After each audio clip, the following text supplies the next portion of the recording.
Halo semuanya, apa kabar? Sekarang sudah pertemuan ke-12 di kuliah Introduction to Business, pengantar bisnis, dan hari ini kita akan membahas satu perspektif lain dalam mengatur bisnis, yaitu managing employees atau mengelola karyawan. Dalam managing employees, there is organization of business, business environment, managing employees, marketing, accounting, and financial management, and special topics. All of these contribute to the value of a business. Jadi semua hal-hal ini berkontribusi kepada nilai sebuah bisnis. Kita sudah belajar hal yang ini, dan yang ini. Nah, sekarang kita mau belajar tentang managing employees. Selain managing employees atau mengelola karyawan, kita juga harus memotivasi karyawan. Motivasi efforts of employees to create and produce a quality product, efforts of employees to sell a product. Jadi usaha karyawan untuk memproduksi dan menciptakan produk yang berkualitas dan usaha karyawan untuk menjual produk, inilah yang akan menjadi berkontribusi kepada pendapatan perusahaan. Kemudian usaha karyawan untuk mencapai produksi dan marketing yang efisien dengan biaya yang rendah, dan usaha karyawan untuk mencapai biaya-biaya finansial yang rendah itu akan mempengaruhi ke pengeluaran perusahaan. Nah, pendapatan perusahaan, pengeluaran perusahaan akan menjadi pendapatan perusahaan, kemudian pemasukan perusahaan, dan inilah yang menjadi nilai perusahaan. Jadi di sini bagaimana motivasi karyawan dan mengelola karyawan itu bisa berkontribusi. Begini urutannya. Jadi bagaimana karyawan itu bisa mempengaruhi ini, bagaimana karyawan mempengaruhi pemasukan perusahaan, dan ini bagaimana karyawan mempengaruhi pengeluaran perusahaan. Jadi karyawan itu sangat berkontribusi terhadap nilai perusahaan. Nah, ada beberapa teori dalam motivasi. Motivation of employees is influenced by job satisfaction, the degree to which employees are satisfied with their jobs. Jadi motivasi karyawan itu dipengaruhi oleh kepuasan kerjanya. Jadi motivasi karyawan itu dilihat dari seberapa jauh karyawan itu puas dengan pekerjaannya. Karyawan yang puas dengan pekerjaannya itu akan termotivasi. Manajer bisa memotivasi karyawan dengan memastikan mereka puas pada apa yang dia kerjakan. Nah, ada banyak teori-teori motivasi. Teori-teori motivasi karyawan itu ada namanya hierarki kebutuhan Maslow, ada namanya Herzberg Job Satisfaction Study, kemudian ada McGregor's Theory X and Theory Y, kemudian ada Z teori, ada banyak teori motivasi, tapi yang hari ini kita bahas cukup 3 saja dulu. Yang pertama, yang paling terkenal adalah Maslow's Hierarchy of Needs. Jadi, menurut menurut orang yang namanya Maslow, kebutuhan manusia itu ada di segitiga ini. Kebutuhan yang paling dasar adalah kebutuhan fisiologis, kebutuhan fisik, yaitu makanan, sandang pangan papan di sini ya. Kemudian berikutnya, manusia itu mempunyai safety needs. Safety needs adalah kebutuhan untuk merasa aman.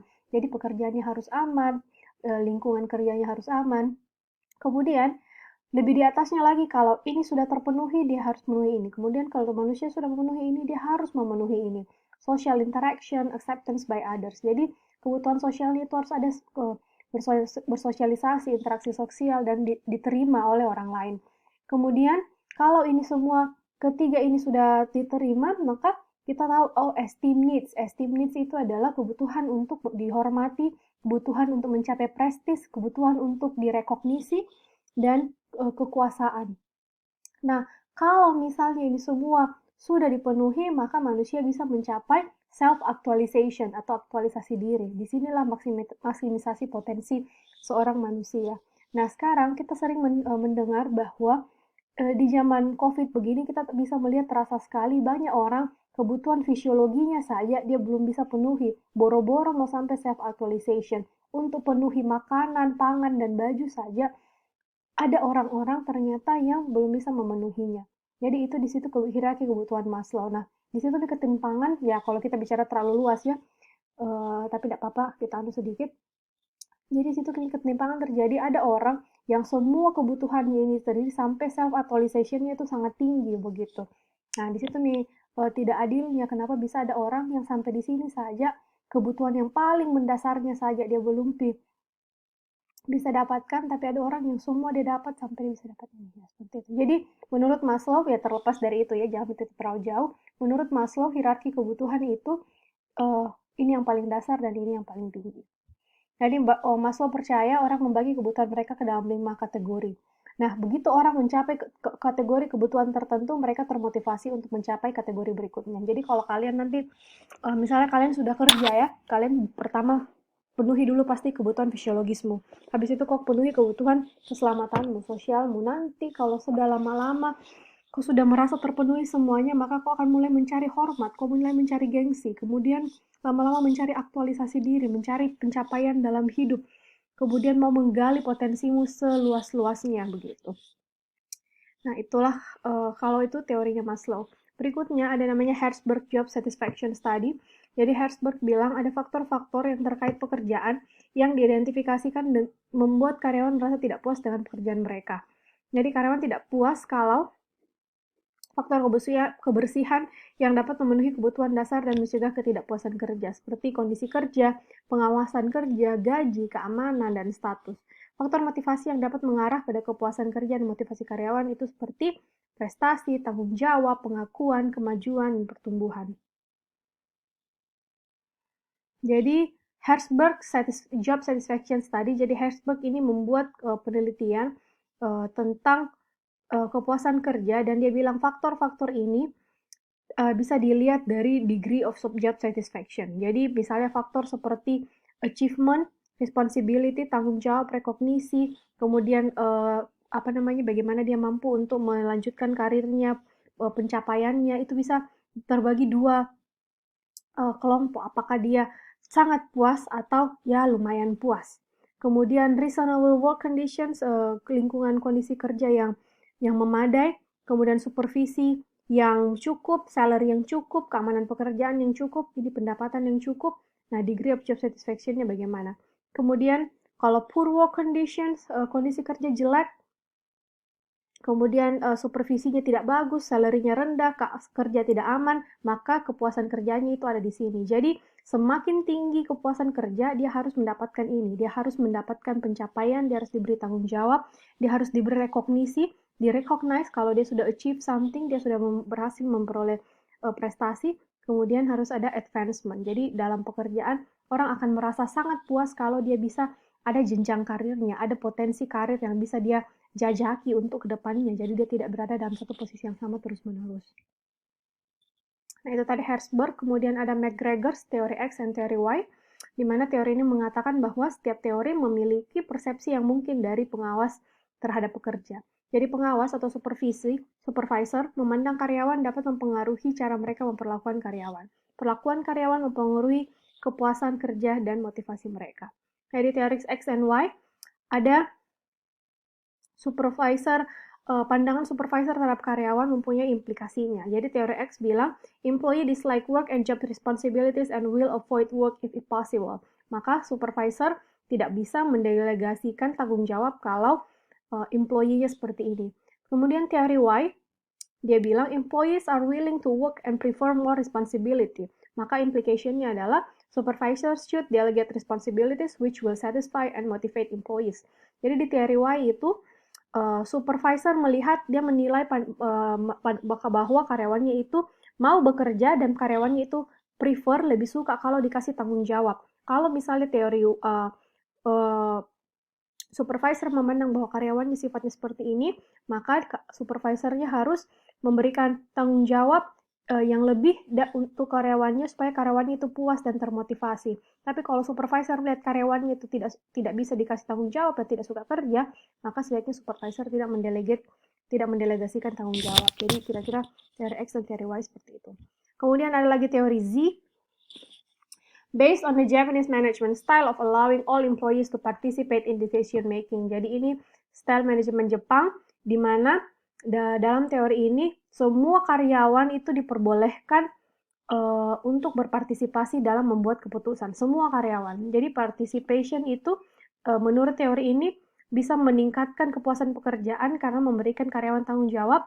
Kemudian ini deskripsi pekerjaan tidak terlalu terspesialisasi, dan teori ini melihat bahwa Karyawan itu membantu helps employees develop career skill and have a more flexible career path. Jadi teori ini membantu karyawan, teori mandang bahwa kalau kita memperbolehkan karyawan untuk berpartisipasi dalam pembuatan keputusan, maka karyawan itu akan mengembangkan berbagai skill yang bervariasi sehingga dia punya jenjang karir yang lebih fleksibel begitu. Jadi bisa saja dia memulai karirnya di salesman, tapi bisa saja lama-kelamaan dia menjadi direktur di misalnya human resources, itu bisa sekali. Dan di zaman modern memang begitu kejadiannya, kenyataannya.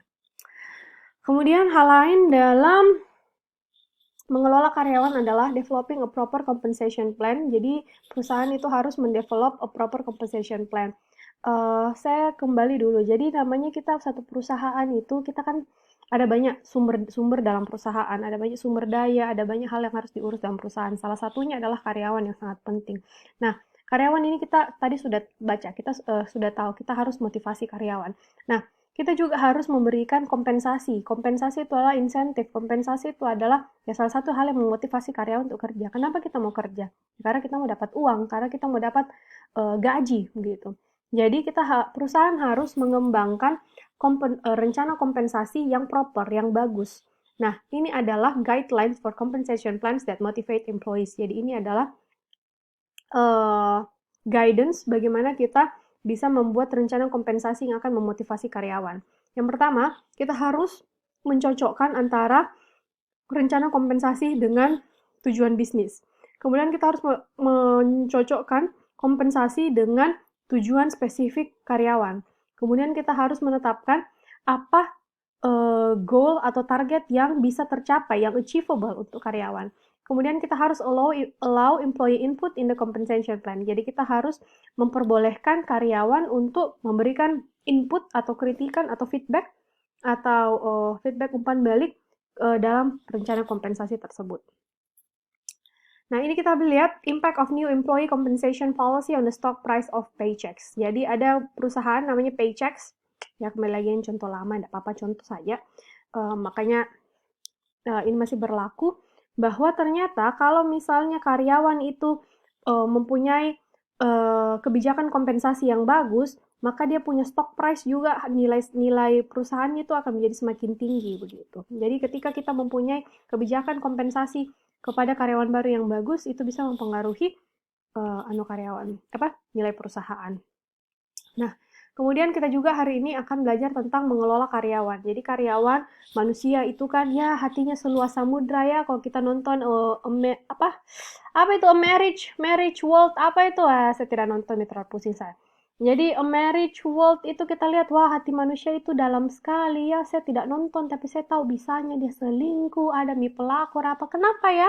Manusia itu tidak hitam putih. Manusia itu pikirannya ya kita tidak bisa tebak begitu ya. Kadang-kadang ada bisikan setan, kadang-kadang walaupun kita sudah berusaha, kita berdoa, kita rajin ibadah, tapi ternyata masih ada tergoda dengan ya godaan-godaan dunia begitu. Jadi namanya karya, apalagi orang dalam bekerja itu mungkin saja orangnya dia soleh, baik, rajin ibadah, tapi ketika dia bekerja bisa saja dia dihadapkan dengan cobaan-cobaan, akhirnya dia tergoda untuk melakukan hal-hal yang tidak bagus begitu. Nah, pokoknya yang namanya manusia itu kan karakternya berbeda-beda, kepribadiannya orang itu kompleks.